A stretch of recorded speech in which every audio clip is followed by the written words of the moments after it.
السلام علیکم ورحمۃ اللہ وبرکاتہ۔ دوستو، رمضان آنے والا ہے، اس کے بارے میں مختصر بہترین الفاظ آپ کو ذکر کرنا چاہتا ہوں۔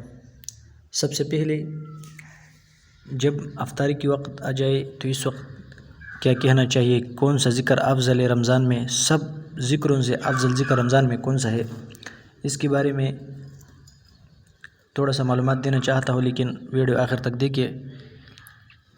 اگر چینل سبسکرائب نہیں کیا ہے تو لہٰذا چینل ضرور سبسکرائب کریں تاکہ آپ کو اور بھی بہترین نصیحتیں، بہترین وظائف وغیرہ مل جائے، نماز اور روزی وغیرہ کے طریقے بھی مل جائے۔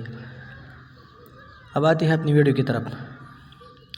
سب سے پہلے رسول اللہ صلی اللہ علیہ وسلم کو عائشہ رضی اللہ تعالیٰ عنہ نے کہا، یا رسول اللہ صلی اللہ علیہ وسلم، ای العمل افضل فی رمضان، رمضان میں سب سے افضل عمل کون سا ہے، افضل ذکر کون سا ہے؟ تو رسول اللہ صلی اللہ علیہ وسلم نے اس کو کہا، یا عائشہ، جب افطاری کا وقت آ جائے تو سب سے افضل ذکر اور افضل دعا یہ ہے کہ لوگ یہ دعا پڑھیں،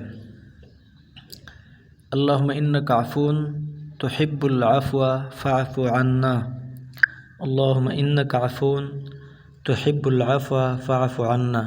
یہ سارے گھر والوں کے لیے، سارے مسلمانوں کے لیے، اگر اپنے لیے پڑھتی ہے تو اس طرح بھی پڑھ سکتی ہے، اللہم انک عفو تحب العفو فاعف عنی، اسی طرح بھی پڑھنا چاہیے، لیکن سب سے افضل یہ ہے کہ اسی طرح پڑھا جائے، کیونکہ اپنی دعا میں اپنے آپ کو خاص کرنا نہیں چاہیے، کیونکہ دوسروں کو بھی اس میں شریک کرنا چاہیے، دعا میں حسد کرنا نہیں چاہیے، اسی طرح بھی پڑھنا چاہیے۔ بہترین یہ طریقہ ہے، سب سے افضل ذکر رمضان میں جس کو رسول اللہ صلی اللہ علیہ وسلم نے افضل کہا ہے وہ ہے اللہم انک عفو تحب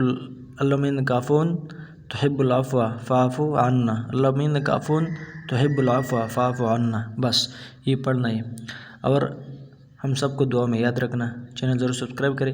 انشاءاللہ اس کے بعد روزہ افطاری کی نیت کیسا ہے اور یہ نیت پڑھنا چاہیے یا نہیں، لوگ پڑھتے ہیں، کس طرح پڑھتے ہیں، اس طرح روزہ رکھنے کی نیت، یہ سب ہم آپ کو بتائیں گے انشاءاللہ نیکسٹ ویڈیو میں۔ لیکن جو لوگ رمضان میں کوئی نیت پڑھتا ہے اس میں بھی غلطی بھی ہے، لہٰذا ہم آپ کو درست نیت بتائیں گے، لہٰذا ہمارا ویڈیو ضرور دیکھیں تاکہ آپ کو بہترین طریقے مل جائے، اور کومنٹ میں ہم کو بتائیں، انشاءاللہ ہم آپ کو اس کے مطابق ویڈیو بنائیں گے۔ والسلام۔